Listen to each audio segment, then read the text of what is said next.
Pixar is back in theaters with Hoppers, and the question here is, have they recaptured the magic, or is everybody just waiting for Toy Story 5? Welcome back to Movies Good, Internet Bad. I'm Corey, that's Shane, and in this video we are going to be sharing our thoughts, and by our thoughts I mean Shane's thoughts, because he's the only one who's seen it on the new Disney Pixar film, Hoppers. Shane, I have a bunch of questions for you. They're all very, very serious, and I want you to answer them as seriously as you can. My first one for you: is this a Meet the Fockers, Little Fockers situation with Hopper from A Bug's Life? Now, it wasn't the Bugs Life prequel that I wanted, but it's the Okay. one that I needed. Okay, that's However, no good. Kevin Spacey. I mean, due to various issues, they couldn't recast him. But yes, Little Hopper was, front and center in this film about, good going bad. Okay, I like that. I feel like it would have been a missed opportunity. They could have done a short film before it called Little Flicks. I Mhm. like it. No? Okay. On a more serious note, uh, tell the audience who hasn't seen this film, me, what is this movie about? Because the trailer seemed like a pretty batshit crazy idea. Yeah, so it's about Mabel, who loves animals and wants to make a difference in the world. Her grandma teaches her that she's part of a whole, and it's like the whole, ecosystem of the world includes humans, animals, etc. Okay. And she is hell bent on saving animals. Meanwhile, John Hamm plays this mayor who's trying to build a highway through this place of importance to Mabel, Okay. and I don't want to spoil too much. Fair enough. And she Fair is enough. trying to protect it, and so she discovers that she can, through the help of one of her professors, put her brain into the beaver, a robotic beaver, and then she goes and assimilates into society. It is the second film about a robot assimilating into an animal society that's made me cry in the past 2 years. So Wild Robot is the other one, Yes, I'm yes, assuming. that. Okay, yeah. Which just got, apparently there's sequel talks about that Yes, I did happening, see which that. is, Yeah. I'm excited but also slightly nervous about that. So I guess the next question and the most important one is, did you like the movie and would you recommend it to others? I liked it a lot. And Really? this is coming from somebody who I think the past couple of original films that Pixar has done, because they've kind of alternated between like sequel, original, Sure. one for you, one for me type of thing.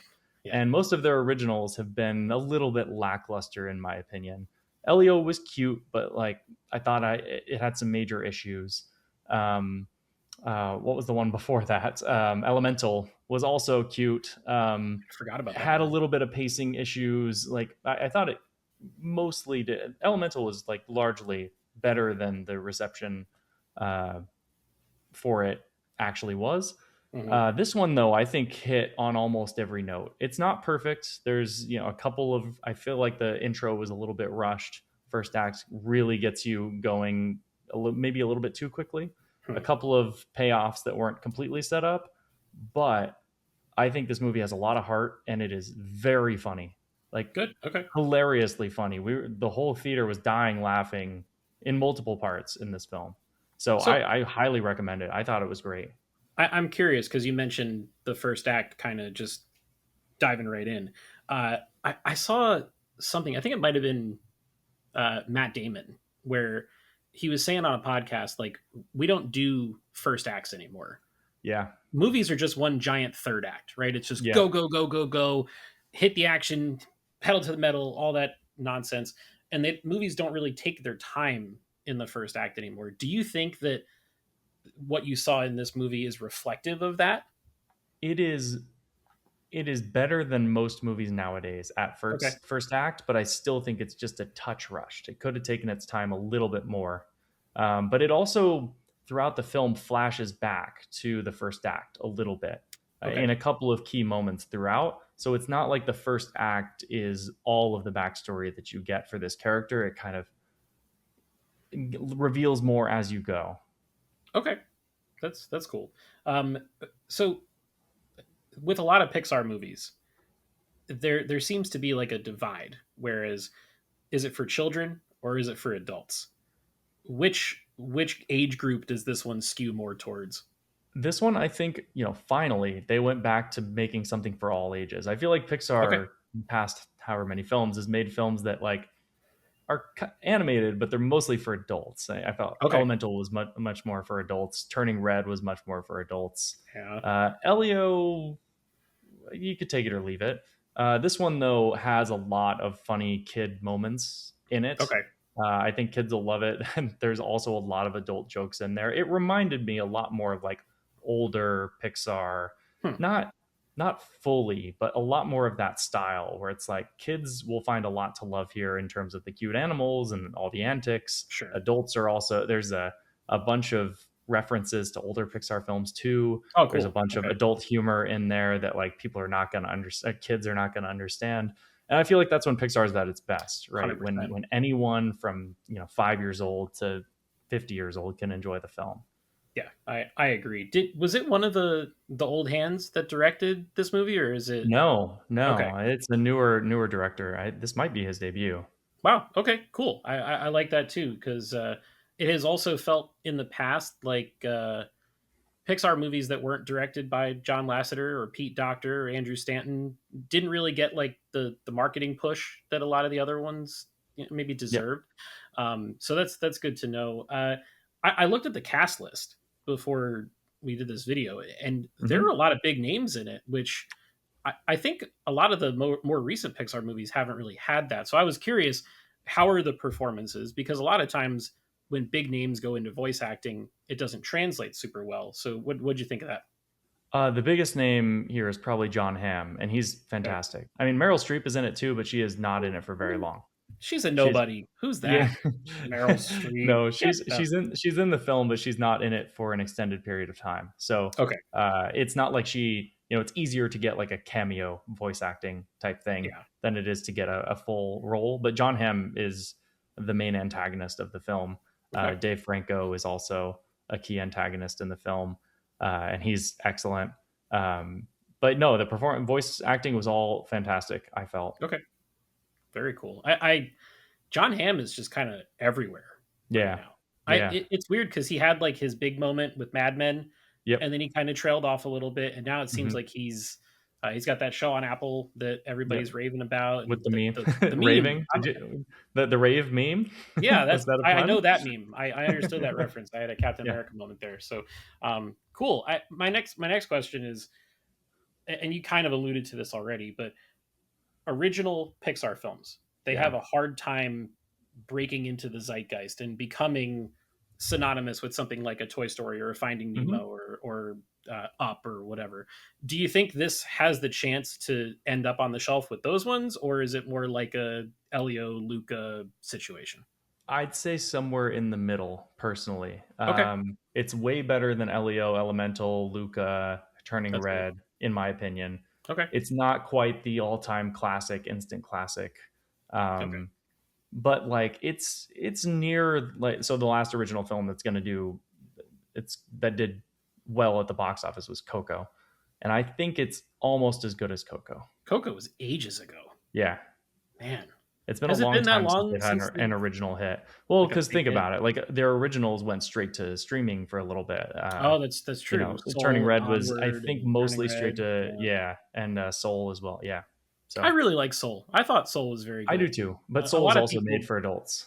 well, yeah, yeah, for sure, big time. So my last question that I have for you here, because in the year of our Lord 2026, there are two Pixar movies that are coming out. So there's this one, which is it's the reach for Pixar. Hmm. It's a hard ask to get people to come to a theater for the brand new original story with all new characters, especially when the other one that's coming out in just a couple months is the fifth Toy Story movie.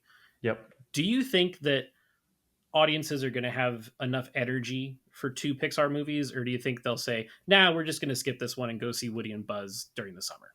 So this one has a kind of a perfect storm because it has actually a decent amount of hype coming into it from a TikTok meme. The lizard Okay, character in the was featured in the post credit sequence for Elio, okay, and he was just doing like lizard, lizard, lizard, and it like went super viral. all Huh. over the internet for a couple of weeks. Okay. And so Disney has kind of leaned in to that meme when marketing this film. And like there's a Fortnite skin of the lizard that just released today, I think. Okay. And so I think it was the perfect storm of like, hey, everyone's at least aware of this film because of the lizard. And then the Rotten Tomatoes score comes out and it's like 97%. And so Oh wow. suddenly, Yeah. the box office tracking is like their best original hit since Coco. Hmm. So it's kind of like a perfect storm of how the internet works nowadays, where a meme can make something incredibly popular, and then when you back it up with high quality, that's kind of the perfect storm. Yeah. I think it also comes at a time where uh, movie theaters are not overly crowded in terms of the releases that are Yeah. out there. Hmm. I know that Sony just had an animated film come out that's apparently half decent, but it doesn't seem like it's taken the box office by storm. The other offerings that are in there right now, this time of year, Scream. is a lot of horror, right? So Yeah. Scream, Iron Lung, Yep. the Bride, the new Frankenstein movie, and everything. Like a lot of those don't skew towards the kiddos, No. which makes me think that between that part of it and the fact that you still got 2 weeks before Project Hail Mary comes in and takes over all the big premium format screens and all that, that there's a good chance that this one could have some legs. Just not being a summer Yeah. movie, I think is good for it. Yeah, and it's weird because of the films that are tending to do well, it's all been family films. Like look at the top Mhm. films I because they know. want to get kids out of the house, right? Like Yep. Zootopia is like their most successful animated film of all time in a time where theaters are generally not doing well. Yep. So like there's this weird disconnect between theaters are not doing well, but family films are doing very well. And I think it's just because that part will not die, right? Like Right. taking your kids to the movies to get them out of the house, that tradition will not change. Yeah. Even if the movie's not good, they're Yeah, still going to go, right. right, And the Minecraft thing is a perfect example of that. hmm, That movie was not good, but right, kids ate it up, right? yeah, And when you take when it's two childless adults like me and you, and I have the Regal Unlimited thing where it costs me like 53 cents in booking fees to go see a movie, and I go there and I don't buy any concessions. The hmm, theater chain hates me. They get yeah, like no money out of me yeah, whatsoever. But when a family film comes out and it's mom, dad, 3 kids, that's $100 in tickets right there. Plus the $50 to $100 that they spend on soda and popcorn and candy and the limited edition popcorn bucket and all that. The family films are pretty bulletproof both for the studio and for the exhibitor. yeah. And this kind of has the added benefit of it's a Pixar film. Mm-hmm. Adults are familiar with the brand. If it's Yep. good enough, adults will go see it. Yeah. Like that, my theater was mostly adults, even Oh, though I okay. think the film was kind of made for children in general. Adults are fans of the brand and Yeah. they'll go see them. Yeah, they've earned enough goodwill Yeah. among and the kid people that were kids back when we were kids. I'm Hmm. a little bit older than you, not too much, but like that was when Pixar was on the rise. Exactly. Like Yeah. Toy Story and A Bug's Life, and those movies are all nostalgic for folks that are our age, and a lot of folks our age have kids now, and they want to take their kids to go see those movies too. Yeah. And but I think it's a hit. I think this is a return to form in terms of original films from Pixar. I think all of the other films that I thought really hit the mark, like the last one that I really liked from them was Inside Out 2, but it's a Mhm. sequel, right? Right, sure, And, yeah. and so like we haven't had a big hit original film that's, in my opinion, been rock solid in terms of quality since Coco. Hmm. And now we do. We've got one. Well, you heard it here first, folks. This one's a good one. It's worth your dollars if you have them to I head will out to a say, theater and like, support it. yeah, if you did like The Wild Robot, there are a lot of things in this movie that made me think of The Wild Robot. Like, I don't want to spoil anything, but there are Mhm. multiple sequences in the film where I was like, that, is that just a crazy coincidence? Or like, I mean, it has to be, right? Because these films, Sure, animated films, take forever to get they made, do. Yeah, unless the writer director of the film happened to be a fan of the Wild Robot like books or something and maybe. took it as inspiration or something like that. But yeah, there's multiple things in this film where I was like, wait, I just saw this.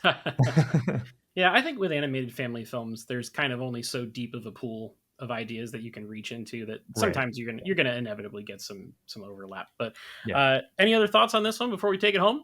No, I hope it does really well, and I hope it inspires Pixar, or at least gives them cover to keep doing original animated films. Because it would be very easy to come down on Pixar and be like, "No, just do the sequels from now on. Do Right. Incredibles 4. Do what are they on 3? I think they're on Incredibles 3. I think they're doing three. Um, Yeah. yeah, make prequels to everything. Toy Story 17. Whatever, right? Like Yeah. they're going to make Inside Out 3 and 5 and 7 and all the prime numbers of Inside Out. They're just going to skip 4 and 6. They're, Exactly. they're going to really mess with people that way. But Josh Tomorrow, new Disney CEO, I know you're watching this because you have so much time on your hands. Uh, More original stuff, support original things. I think it's more interesting than going and seeing the fifth version of Toy Story personally. But I guess that's going to do it for this video. We'd love to hear from you guys. Drop us a comment down below if you've seen Hoppers, what you thought of it, or if you have no interest in it, tell us why. We don't care. Just put comments down there. They help the algorithm and gets more eyeballs on the video. Like the video if you liked it. Subscribe to the channel if you have not already. We did take a little bit of a hiatus here, but we're going to be coming back with some more reviews. Project Hail Mary comes out in a few weeks, and God, I'm Can't wait. unfathomably excited Can't wait. for that movie. And then we're getting close to summer season already, and there's lots of TV coming out too. So be on the lookout for lots of videos from us and so much more. And until next time, we'll see y'all in the next video.